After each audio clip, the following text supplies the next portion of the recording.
So my name is Jeremy Parrott. I'm working at SINTEF in Norway. I'm a research scientist, and I'm mostly working on RNA-LNP characterization.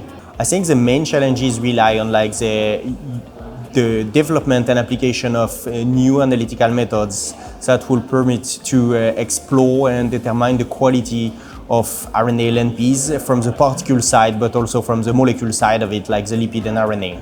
So the main instruments we are using in the lab are like the field for fractionation system combined with multi-angle light scattering, dynamic light scattering, and refractometer. And also we are using a lot the Andrew Plus ray boats and a bit of mass spectrometry. Today I presented the development and application of field for fractionation technique for gene therapy.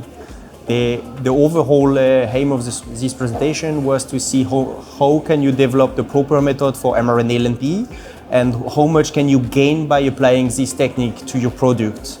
Which means like in 1 hour, in one run, you can learn about 6 critical quality attributes that will take like perhaps 1 or 2 days to be done like with individual techniques. I would say the main automations we are using, it's the Andrew Plus robots that really help like from the sample prep part of it. We are collecting fractions out of the field for fractionations for orthogonal analysis. And at that stage, it's extremely critical to have such a tool because we collect fractions in 96 well plates. Doing it manually will take a very long time and will rely on someone doing it. So the implementation of Andrew Plus is definitely a game changer. As one of the main advantages of field for fractionation technique is that you don't need any sample prep prior to use your instruments. So that definitely makes things easier and faster and more reliable than any techniques that will rely on like sample prep or anything like that. I think around this technique,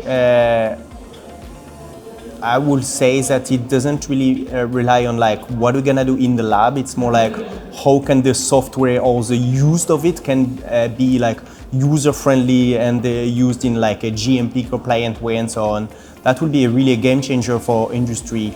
But for our labs, I think it really rely on like seeing the new technology coming up. Like for example, today we have been hearing about the CDMS things. I think it can have an amazing application and usage in the field, and that's like we are really looking forward to see and to have it implemented in a lab.